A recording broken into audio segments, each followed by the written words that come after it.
रूथचं पुस्तक पहिला अध्याय 1 ते 5 वचनापर्यंत वाचूया.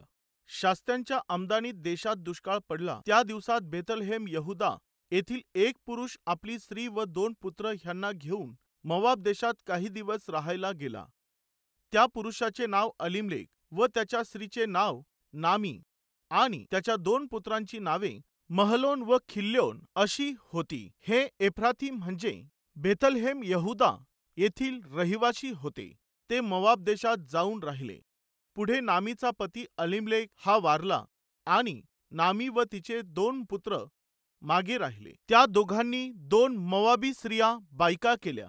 एकीचे नाव अर्पा व दुसरीचे नाव रूथ होते. ते तेथे सुमारे 10 वर्ष राहिले. नंतर महलोन आणि खिल्योन हे दोघे मरण पावले.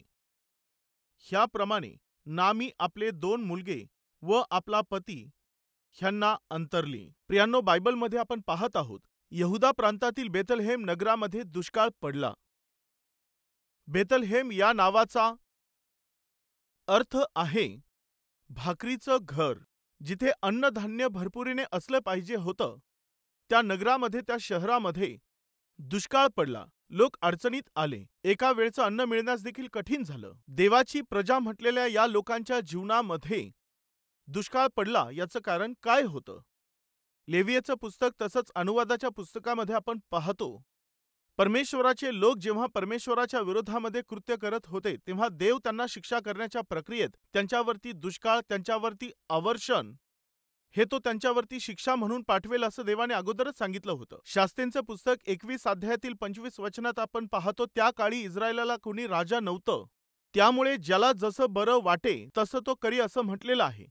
ते आपल्या मनाला वाटेल तसं जगू लागल्यामुळे त्यांनी स्वतःच आपल्या हातांनी स्वतःवरती दुःख, कष्ट आणि दुष्काळ ओढावून आणला.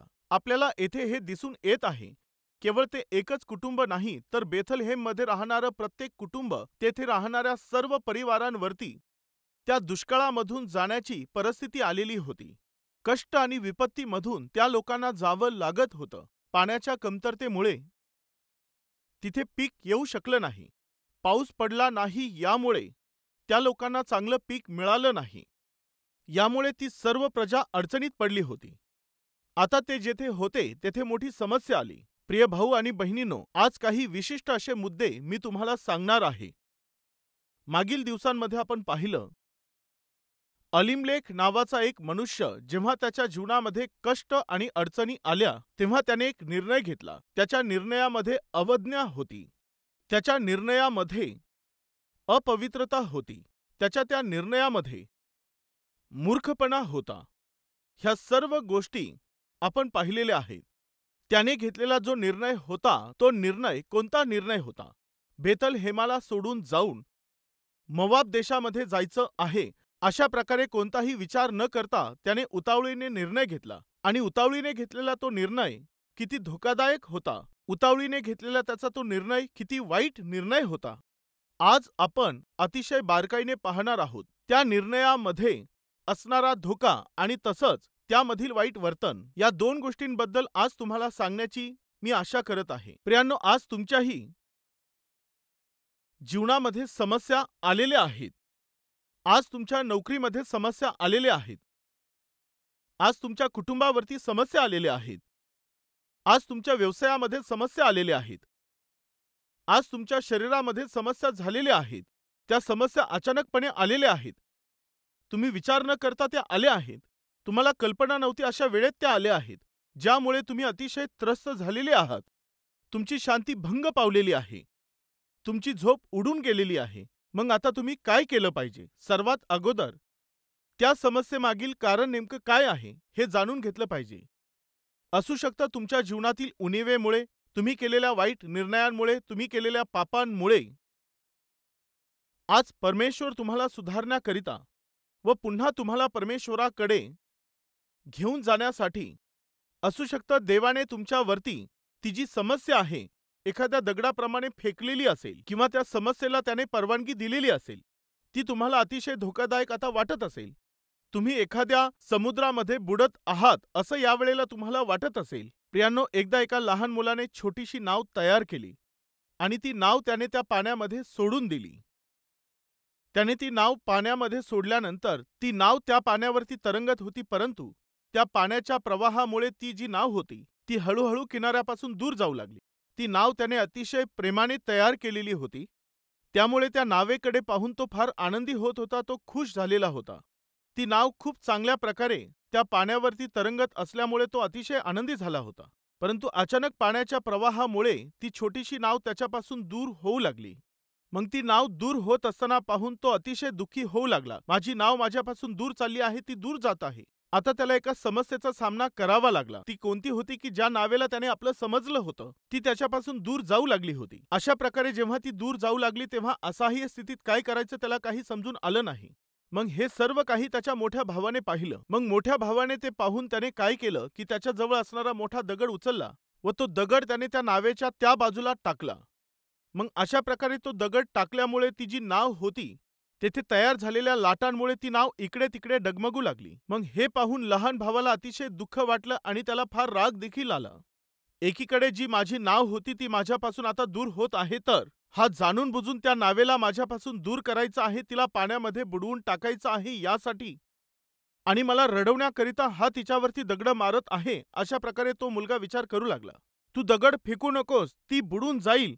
अशा प्रकारे दगड टाकू नकोस, ती आणखी दूर होईल, असं तो बोलू लागला. परंतु मोठ्या भावाने लक्ष दिलं नाही आणि पुन्हा तो काही दगड त्या नावेच्या पलीकडच्या बाजूला टाकू लागला. दगड फेकत राहिला. मग अशा प्रकारे तो दगड टाकत असताना लहान भावाने हे सर्व पाहून तो लहान भाऊ अधिकच दुःखी होऊ लागला. तो विचार करू लागला की मोठ्या भावाने माझी मदत केली पाहिजे, मला त्याने सहाय्य केलं पाहिजे, मला ती नाव मिळावी यासाठी मदत केली पाहिजे. परंतु आता हा नेमकं काय करत आहे?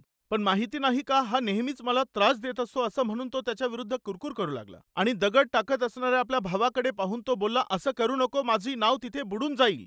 पण तो मोठा भाऊ काय करत आहे हे लहान भावाला समजून येत नव्हतं.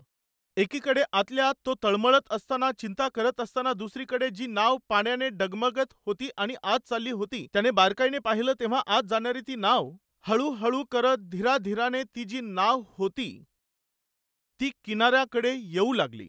याचं कारण होतं की तो मोठा भाऊ जो होता तो प्रेमळ होता आणि आपल्या लहान भावाची समस्या दूर करण्यासाठी तो काय करत होता, तो दगड उचलून त्या नावेच्या पलीकडच्या बाजूला टाकत होता. आणि तिकडे दगड टाकल्यामुळे लाटा उसळत होत्या आणि त्या लाटा तयार झाल्यामुळे जी नाव पलीकडे चाललेली होती ती आता हळूहळू करत ती किनाऱ्याला येऊन पोहोचली. आणि त्या लहान भावाची जी समस्या होती त्या समस्येचं उत्तर त्याला मिळालं. याचं कारण काय होतं की त्याच्यावरती प्रेम करणारा त्याचा मोठा भाऊ जे करत होता त्याने त्याचं नुकसान होत आहे असं त्याला दिसून आलं, परंतु त्यामध्ये त्याचं नुकसान नव्हतं, तर उलट त्याच्यापासून दूर होत असणारी त्याची जी नाव होती ती जवळ आणण्याकरिता मोठ्या भावाने केलेली ती मदत होती. प्रिय भाऊ आणि बहिणींनो, कृपया लक्ष द्या. जेव्हा आपण आपल्या जीवनामध्ये एखादी चूक करत असतो किंवा एखादा वाईट निर्णय घेतो, त्या वाईट निर्णयांमुळे, त्या चुकांमुळे जे आपल्या आवडीचं असतं, जे आपल्या जवळ असतं, ते आपल्यापासून गमावण्याच्या स्थितीमध्ये आपण जात असतो, तेव्हा त्या वेळेला देव आपल्यावरती काही दगड फेकत असतो. म्हणजे तो आपल्या जवळ काही दगड टाकत असतो. मग ते दगड तुमची आर्थिक अडचण असेल, ते दगड तुमची नोकरी जाणं असेल, किंवा ते दगड तुमच्या जीवनामधील आलेले आजार असतील, किंवा ते दगड एखाद्या विपत्तीसारखे असतील. परंतु जर तुम्ही बारकाईने पाहिलं तर जो देव तुमच्यावरती प्रेम करतो तो तुम्हाला आपल्या जवळ घेण्याकरिता असे काही दगड टाकत असतो.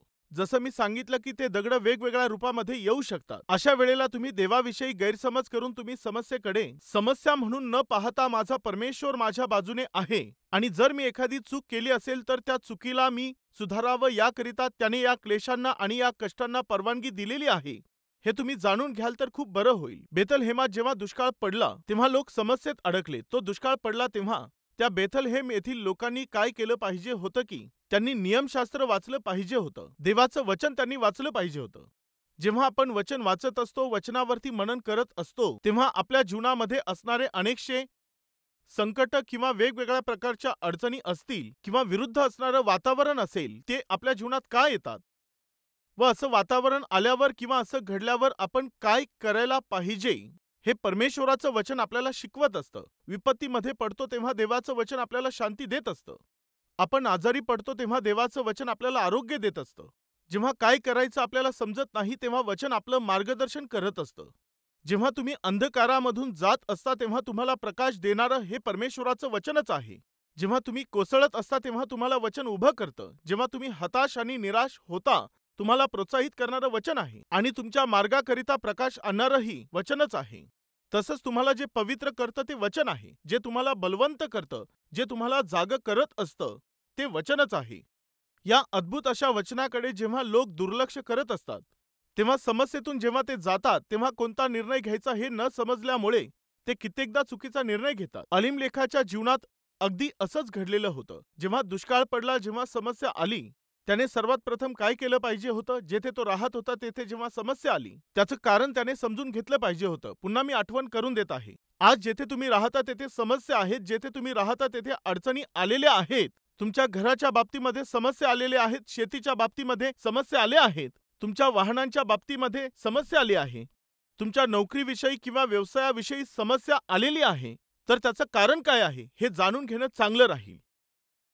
त्या समस्येचं कारण काय आहे हे जाणून घेणं तुमच्यासाठी चांगलं राहील. असू शकतं तुमच्या उणिवेमुळे, तुमचं अवज्ञा करण्यामुळे किंवा तुमच्या मूर्खपणामुळे, परमेश्वराविरुद्ध चालल्यामुळे जर तुमच्या जीवनामध्ये ती समस्या आज आलेली आहे, तर तुम्ही देवाकडे जा व त्याला सांगा, देवा मी तुझ्यापासून दूर गेलो, त्यामुळे माझ्या जीवनात समस्या आली आहे.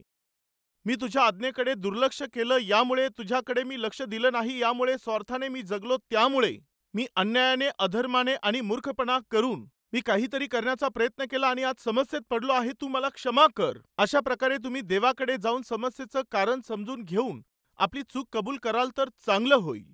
प्रियांनो, कृपया लक्ष द्या. जोपर्यंत मनुष्य या भूतलावरती जिवंत आहे, त्याच्या चहूबाजूने कोणती ना कोणती समस्या येत राहील. त्या समस्या त्याच्या पाठीमागून जाणार नाहीत, पण त्या समस्या आल्यावर तुम्हाला त्यांचा सामना करायचा आहे व त्या समस्यांवरती तुम्हाला विजय मिळवायचा आहे.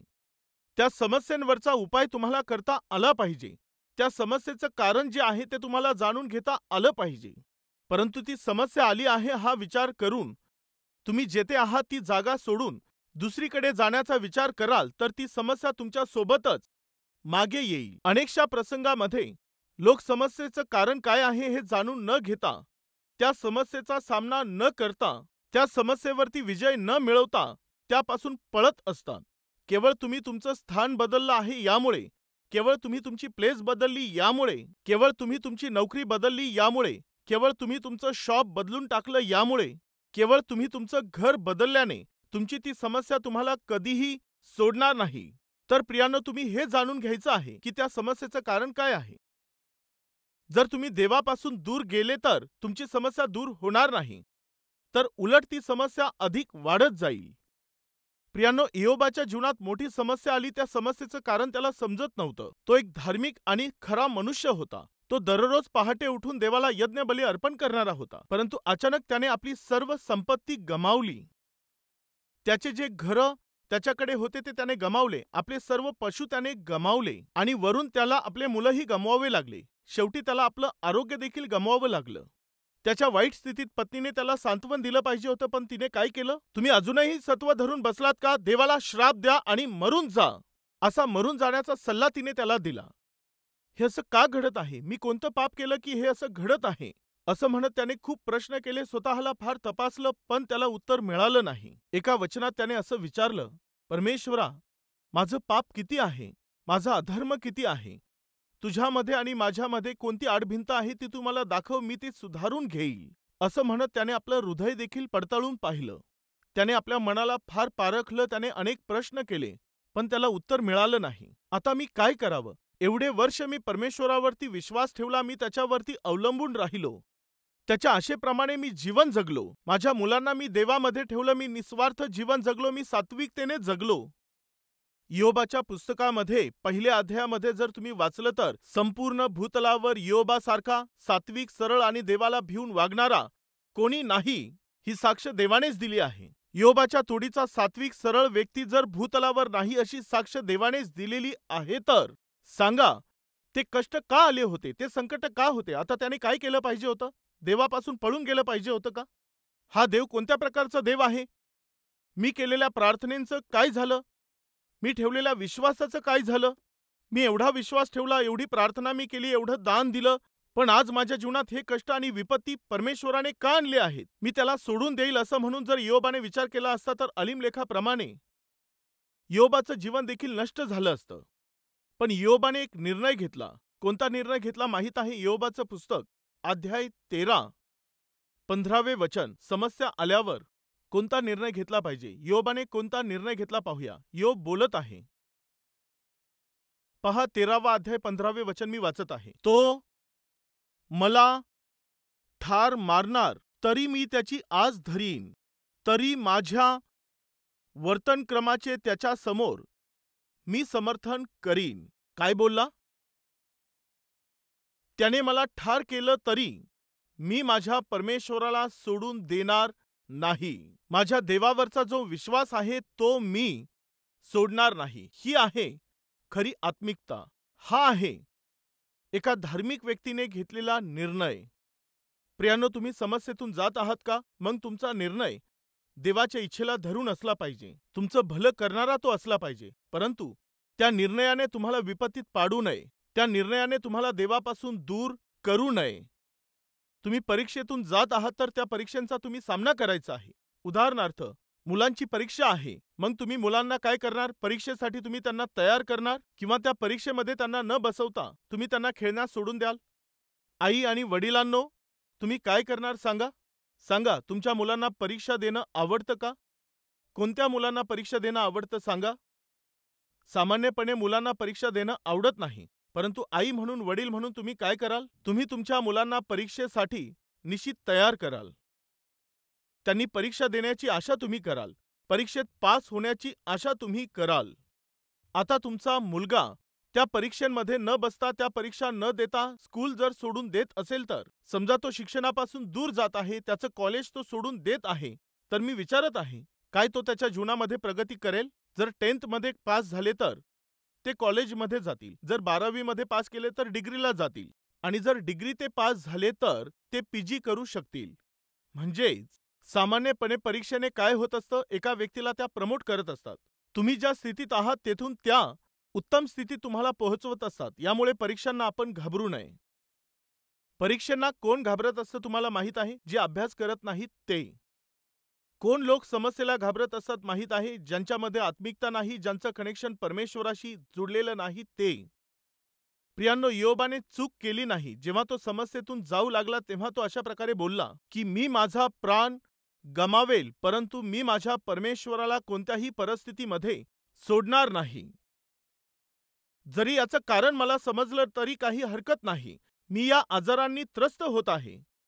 यात देवाने मला मारून टाकलं तरी मी माझ्या परमेश्वराला कधीही सोडू शकत नाही. मी जगण्यासाठी धडपड करणार नाही. कशामुळे? परमेश्वराला सोडून निरोगी जीवन जगण्यापेक्षा चांगलं आहे परमेश्वरात राहून रोगामध्ये जीवन जगणं. हेच माझ्यासाठी चांगलं आहे. हे विचार धार्मिक असणाऱ्या योबाचे विचार होते. प्रियांनो, देवाच्या विरहित तुम्ही धनामध्ये राहून, तुम्ही परमेश्वराला सोडून नोकरी करून व परमेश्वराला सोडून तुम्ही श्रीमंत होऊन जगणं यापेक्षा चांगलं आहे तुम्ही परमेश्वरात राहून एखाद्या झोपडीमध्ये राहणं आणि एक वेळचं अन्न खाणं. त्यामध्ये शांती आहे, आनंद आहे व स्वस्थता आहे. हे तुम्ही कधीही विसरू नका, अशी मी प्रभूमध्ये तुम्हाला विनंती करतो.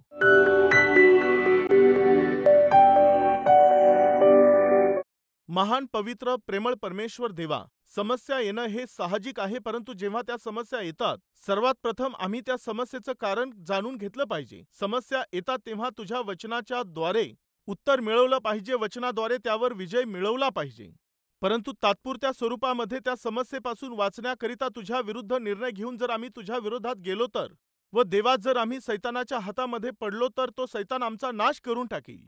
हे सत्य आम्ही जाणून घ्यावं व योबाप्रमाणे कष्टात आणि संकटात तुझ्यासोबतच जगलं पाहिजे. हा निर्णय घेणारं आत्मिक असं जीवन तू आम्हाला दे. आमच्या जीवनात आम्ही जोही निर्णय घेऊ तो तुझ्या वचनाप्रमाणे आणि तुझ्या इच्छेला धरून असावा व असा निर्णय घेण्याकरिता तुझी कृपा तू आम्हा सर्वांना दे. येशू ख्रिस्ताच्या नावाने प्रार्थना मागतो बापा. आमेन.